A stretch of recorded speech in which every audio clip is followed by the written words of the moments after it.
എന്തൊക്കെ പറഞ്ഞാലും അന്യന്റെ അടുക്കളയിലേക്ക് തലയിട്ട് നോക്കുന്നത് അത്ര നല്ല സ്വഭാവമല്ല.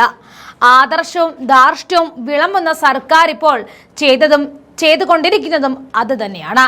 സ്വർണം കട്ടത് പോരാഞ്ഞിട്ട് ജനങ്ങളുടെ ഡാറ്റ വരെ ചോർത്തിയെടുക്കുന്ന സർക്കാർ കേരള ചരിത്രത്തിൽ പിണറായി സർക്കാരല്ലാതെ മറ്റാരും ഉണ്ടാകില്ല.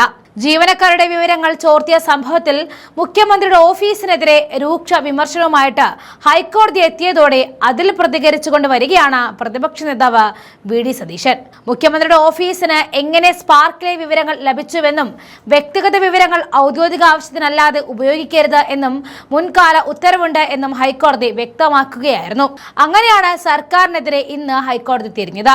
സ്വകാര്യ വിവരങ്ങൾ മുഖ്യമന്ത്രിക്ക് എങ്ങനെ കിട്ടിയെന്ന് ഹൈക്കോടതി ചോദിക്കുകയായിരുന്നു. സ്വകാര്യതയിലേക്കുള്ള കടന്നുകയറ്റം തന്നെയാണിത്. ഗുരുതരമായ ആരോപണമാണ് ഇതെന്നും വീണ്ടും സന്ദേശങ്ങൾ അയക്കാൻ പാടില്ല എന്നും കോടതി പറഞ്ഞിരുന്നു. ഇവിടെ നിന്നാണ് ഈ വിവരങ്ങൾ കിട്ടിയതെന്ന് സർക്കാരിനോട് കോടതി ചോദിച്ചു. വിഷയത്തിൽ സർക്കാരിനോട് വിശദീകരണം തേടി ഹൈക്കോടതി നോട്ടീസും അയച്ചു. തൽവിഷയത്തിൽ കാഞ്ഞിരപ്പള്ളിയിൽ മാധ്യമങ്ങളെ കണ്ട പ്രതിപക്ഷ നേതാവ് ശക്തമായി തന്നെ പ്രതികരിക്കുകയാണ്. ഈ വിഷയത്തിൽ മുഖ്യമന്ത്രിയുടെ ഓഫീസിലെ ആളുകളുടെ പേരിൽ കേസെടുത്ത് അന്വേഷിക്കണമെന്നാണ് വി.ഡി. സതീശൻ പറയുന്നത്.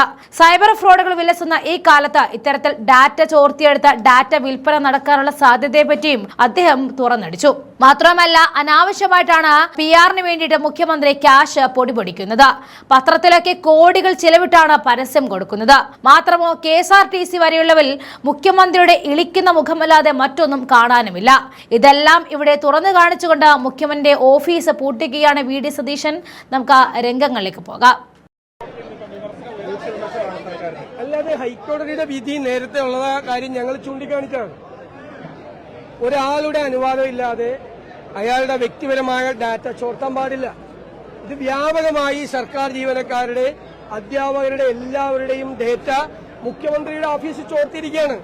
മുഖ്യമന്ത്രിയുടെ ഓഫീസിലെ ഉത്തരവാദികളായ ആളുകൾക്കെതിരായി കേസെടുത്ത് അന്വേഷിക്കണം. ഡാറ്റ ചോർത്തൽ വലിയ കുറ്റകൃത്യമാണ്. എന്റെ വ്യക്തിപരമായ ഡാറ്റ ചോർത്തിയാൽ അത് ദുരുപയോഗം ചെയ്യപ്പെടാം പല രീതിയിൽ. ഇപ്പൊ സൈബർ ഫ്രോഡുകൾ കൂടി നടക്കുന്ന കാലമാണ്. മാത്രമല്ല, ഡാറ്റ വിൽപ്പനയ്ക്ക് വയ്ക്കും. വലിയ ഫാർമസ്യൂട്ടിക്കൽ കമ്പനികൾ ഉൾപ്പെടെയുള്ള ആളുകൾ കോടിക്കണക്കിന് രൂപയ്ക്കാണ് ഈ ഡേറ്റ വാങ്ങിക്കുന്നത്. ആ ഡേറ്റ ചോരാൻ പാടില്ല. ഡേറ്റ എന്ന് പറയുന്നത് വിലപ്പെട്ട സ്വത്താണ്. അത് അറിയാത്തവരാണോ മുഖ്യമന്ത്രിയുടെ ഓഫീസിലിരിക്കുന്നത്? CPM നേതൃത്വത്തിനും മുഖ്യമന്ത്രിക്കും പങ്കുണ്ട് ഈ ഡാറ്റ ചോർച്ചയിൽ. ഗൌരവതരമായ ഒരു കാര്യമാണ്. സ്പ്രിംഗ്ലറുമായി ബന്ധപ്പെട്ട് കോടതിയുടെ വിധിയുണ്ടായിരുന്നു. ഇക്കാര്യത്തിൽ ഗൌരവതരമായ വിധി നേരത്തെ. അതാണിപ്പോ കോടതി ചൂണ്ടിക്കാണിച്ചത്. ഗുരുതരമായ തെറ്റാണ്. ഒരു മെസ്സേജ് പോലും അയക്കാൻ പാടില്ല. ആ ഡേറ്റ പുറത്തുവിടാൻ പാടില്ല. ഡേറ്റയ്ക്ക് ഒരു സുരക്ഷിതത്വമുണ്ട്, ഡേറ്റ സെക്യൂരിറ്റി ഉണ്ട്. ഇവരൊക്കെ ഏത് കാലത്താണ് ജീവിക്കുന്നത്? ഇവരെല്ലാ ഔദ്യോഗിക സംവിധാനങ്ങളും ദുരുപയോഗപ്പെടുത്തുകയാണ്. എല്ലാ ഔദ്യോഗിക സംവിധാനങ്ങളും. ഈ ഇലക്ഷന്റെ അവസാന സമയത്ത്, ഖജനാവിൽ 5 പൈസയില്ലാത്ത സമയത്ത് കോടികൾ ചെലവഴിച്ച് ഇവര് പ്രചരണം നടത്തുകയാണ്. കോടികൾ. എല്ലാ പത്രങ്ങളിലും കോടികളുടെ പരസ്യം, എല്ലാ സ്ഥലത്തും പരസ്യം. കേരളം മുഴുവൻ ഹോർഡിങ്ങൾ എടുത്തിട്ട് കോടികളുടെ പരസ്യം. ഒരു പൈസയില്ലാത്ത സംസ്ഥാനത്ത്, എല്ലാത്തിനും ബുദ്ധിമുട്ടുന്ന ഒരു സംസ്ഥാനത്ത് ഈ പണം മുഴുവൻ ബാക്കി കടം മേടിച്ചിട്ടാണ് ഇത് മുഴുവൻ ചെയ്യുന്നത്. ഇപ്പൊ ചുമട്ടുതൊഴിലാളി ഫണ്ടിൽ നിന്ന്, ക്ഷേമനിധിയിൽ നിന്ന് 250 കോടി രൂപ എടുക്കാൻ പോവാണ്. 100 കോടി കഴിഞ്ഞ വർഷം കൊടുത്തിട്ട് തിരിച്ചു വെച്ചിട്ടില്ല. ഈ വർഷം 250 കോടി എടുക്കാൻ പോവാണ്. എവിടെ നിന്നെല്ലാം കടമെടുക്കാൻ പറ്റും അവിടെ നിന്നെല്ലാം കടമെടുക്കുകയാണ്. കോപ്പറേറ്റീവ് ബാങ്കുകളിൽ നിന്ന് 10,000 കോടി എടുക്കുകയാണ്. എന്നിട്ട് തെരഞ്ഞെടുപ്പിന്റെ പ്രചരണമാണ്. സർക്കാരിന്റെ പണം, ജനങ്ങളുടെ നികുതി പണം കൊണ്ട് ഇവർ ചെയ്യുന്നത്. അതിനെ ഞങ്ങൾ നിയമപരമായി നേരിടും, രാഷ്ട്രീയമായി നേരിടും. അല്ല, അത് ഹൈക്കോടതി വിധി വളരെ കൃത്യമാണ്. അത് ഞങ്ങൾ അവിടെ ഹാജരായി ഞങ്ങൾ ആ സ്റ്റേ പിൻവലിപ്പിക്കും. കാരണം ഞങ്ങൾ കോടതിയിൽ ഹാജരാക്കിയത് എന്ത് രേഖയാ? CPM-ന്റെ സർക്കുലറാണ്. നാട്ടുകാരുടെ പണം ഉപയോഗിച്ച് നവകേരള സർവേ നടത്തുമ്പോൾ CPM സർക്കുലർ DYFIക്കാർക്കും പാർട്ടിക്കാരും വോളണ്ടിയർമാരാകണം. എന്നിട്ട് അവർക്ക് കാശ് കൊടുക്കുന്ന ആരാ? പൈസ കൊടുക്കുന്നത് ഞാനും നിങ്ങളും അടയ്ക്കുന്ന നികുതി പണം. CPM-ന്റെ തെരഞ്ഞെടുപ്പ് പ്രചരണമാണ്. മുഖ്യമന്ത്രിയുടെ ശബ്ദരേഖ പുറത്തു വന്നില്ലേ? തുടർ ഭരണം ഉറപ്പാക്കണമെങ്കിൽ CPM-ന്റെ കയ്യിലിരിക്കുന്ന ഫണ്ട് വെച്ച് ചെലവാക്കിക്കോ. നാട്ടുകാരുടെ നികുതിപ്പണം ഉപയോഗിച്ച് തുടർ ഭരണം ഉറപ്പാക്കാൻ വരണ്ട. ഈ ഡേറ്റ സുരക്ഷയുമായി ബന്ധപ്പെട്ടുകൊണ്ട് ഇപ്പൊ മണ്ഡലങ്ങളിൽ സ്ഥാനാർത്ഥി നിർണ്ണയവുമായി ബന്ധപ്പെട്ടുകൊണ്ട് ഓരോ മണ്ഡലങ്ങളിലും ആളുകളിലേക്ക് കോളുകൾ പോവുകയാണ്.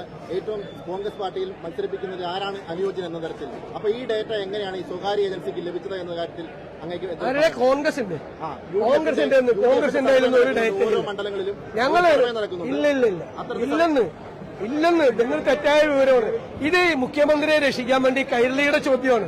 അതായത് മുഖ്യമന്ത്രിയുടെ ഓഫീസ് ചോർത്തി, ഡേറ്റ ചോർത്തി. എടോ, ഞങ്ങൾ ഡേറ്റ ചോർന്നെങ്കിൽ ഞങ്ങൾക്കെതിരെ കേസെടുത്തോളാൻ പറയാം.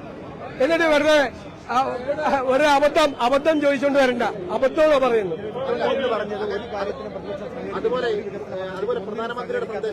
ഏത് വികസന പരിപാടിക്കാണ് ഞങ്ങൾ സഹകരിക്കാത്തത്? അതുകൂടി പറയാൻ പറയാം. ഞങ്ങൾ ആകെ ശക്തിയായി എതിർത്ത ഒരു പദ്ധതി ഏതാ? കേരയിൽ. അത് പോയില്ലേ? നടന്നില്ലല്ലോ. ഇനി മുഖ്യമന്ത്രി പാർട്ടി സെക്രട്ടറി എടുത്തപ്പോ എതിർത്ത പദ്ധതികൾ ഞങ്ങൾ പറയാം. വിഴിഞ്ഞം പദ്ധതി ഇപ്പൊ ക്രെഡിറ്റ് എടുക്കണ്ടല്ലോ മുഖ്യമന്ത്രി. 6000 കോടി രൂപയുടെ റിയൽ എസ്റ്റേറ്റ് ആണെന്ന് പറഞ്ഞ ആളാണ് മുഖ്യമന്ത്രി. ഉമ്മൻചാണ്ടി അത് കൊണ്ടുവന്നപ്പോ ഇവരുടെ ദേശാഭിമാനി ലീഡ് വാർത്ത എഴുതിയത് കടൽ കൊള്ളയെന്നാണ്. ഇപ്പൊ കടൽ വിപ്ലവമായത്. കടൽ കൊള്ള എന്ന് പറഞ്ഞ ഗെയില് ഇപ്പോ അവകാശപ്പെടുന്നുണ്ട് ഞങ്ങൾ ഗെയിൽ പൈപ്പ് ലൈൻ കൊണ്ടുവന്നു. ഗെയിൽ പൈപ്പ് ലൈൻ ഭൂമിക്കടിയിൽ കുഴിച്ചിട്ട ബോംബാണെന്ന് പറഞ്ഞ മന്ത്രി, വ്യവസായ മന്ത്രി മന്ത്രിസഭയിലിരിക്കുക. അവരാണ് എല്ലാത്തിനെതിരെ നിന്നത്. മെട്രോക്കെതിരായി സമരം ചെയ്തു CPM. മെട്രോ റെയിലിനെതിരായി കൊച്ചിയിൽ.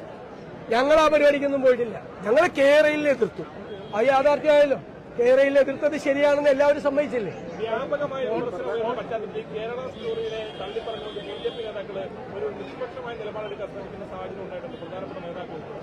അല്ല, അത് നിരോധിക്കേണ്ടതാണ്. അത് മനഃപൂർവ്വമായി മതവിദ്വേഷവും കേരളത്തെ സംബന്ധിച്ചൊരു മോശം അഭിപ്രായവും രാജ്യത്തെല്ലാം ഉണ്ടാക്കാൻ മനഃപൂർവ്വം ചെയ്തിട്ടുള്ള കാര്യമാണ്. അപ്പൊ അതിനെതിരായി നിയമ നടപടികളാണ് സ്വീകരിക്കേണ്ടത്. അല്ലാതെ BJPയുടെ സർട്ടിഫിക്കറ്റിന്റെ ഒന്നും ആവശ്യമില്ല. സംരക്ഷിക്കുന്നത് കുറച്ചുപേർ സംസാരിക്കുന്നുണ്ട്. കേരള കോൺഗ്രസുകാർ ആരെങ്കിലും UDF-ലേക്ക് വരാൻ ഇനിയും സാധ്യതയുണ്ട്. ആ വിസ്മയം കേരള കോൺഗ്രസിൽ അല്ല, അതൊക്കെ ഞാൻ കോട്ടയത്ത് വരുമ്പോഴുള്ള ഒരു ചോദ്യമാണ്. വിസ്മയം ഉണ്ടാകുമ്പോൾ അതാത് സമയത്ത് നിങ്ങളെ അറിയിക്കും. ഞാൻ നിങ്ങളെ അറിയിക്കാതെ വേറെ ആരോടും പറയില്ല.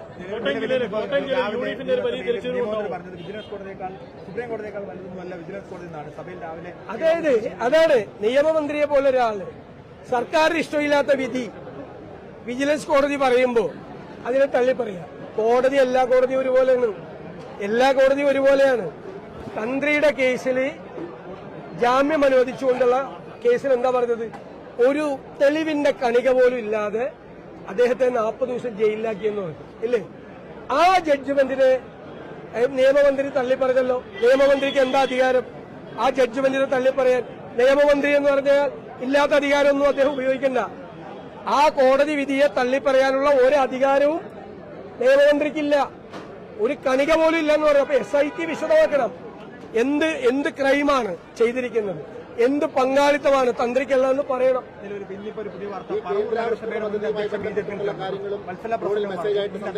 അവർ നേരത്തെ പോയതാണ്. 6 കൊല്ലം മുമ്പ് പോയതാണ്.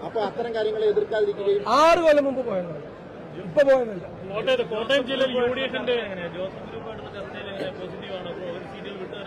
അല്ല, ചർച്ചകൾ തീരുമ്പോ നിങ്ങളെ അറിയിക്കും. ആദ്യം നിങ്ങളെ അത് ഞാൻ വാക്ക് തരിക. ചർച്ച എല്ലാം പ്രഖ്യാപിക്കും അവസാനം. കോട്ടയം ജില്ലയിൽ UDF-ന്റെ ഒരു വലിയ തിരിച്ചുവരവുണ്ടാവുമോ? ഉറപ്പായിട്ടും മധ്യ കേരളത്തിൽ അതിഗംഭീരമായ തിരിച്ചുവരവ് ആ UDF-നുണ്ടാവും. പത്തനംതിട്ടയിൽ 5 സീറ്റും ജയിക്കും. ഇടുക്കിയിൽ 5 സീറ്റും ജയിക്കും. കോട്ടയത്ത് ബഹുഭൂരിപക്ഷം സീറ്റുകളും ജയിക്കും. എല്ലാം ഞാൻ പറയുന്നില്ല, ബഹുഭൂരിപക്ഷം മജോറിറ്റി സീറ്റുകൾ ജയിക്കും. എറണാകുളത്ത് 14 ജയിക്കും. അല്ല, അത് വളരെ 2024 ശമ്പള കമ്മീഷൻ നിയമിക്കേണ്ടിയിരുന്നു.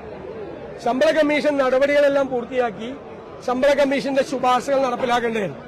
ഇനി ഈ ഗവൺമെന്റിന് അറിയാം അവര് തിരിച്ചു വരില്ല എന്നറിയാം. അടുത്ത ഗവൺമെന്റിന്റെ തലയിൽ അതിന്റെ ബാധ്യത കെട്ടിവെക്കുന്ന ബുദ്ധിപൂർവമായ ശ്രമം. കമ്മീഷൻ വെച്ചാന്ന് വെച്ചാൽ കമ്മീഷൻ വെച്ചു, അവർക്ക് കാശ് കൊടുക്കണ്ട. മനസ്സിലായില്ലേ? അപ്പൊ അതിൽ നിന്ന് അവർക്ക് അറിയാലോ അവർ തിരിച്ചു വരില്ല എന്നറിയാം. അതുകൊണ്ട് ചെയ്താൽ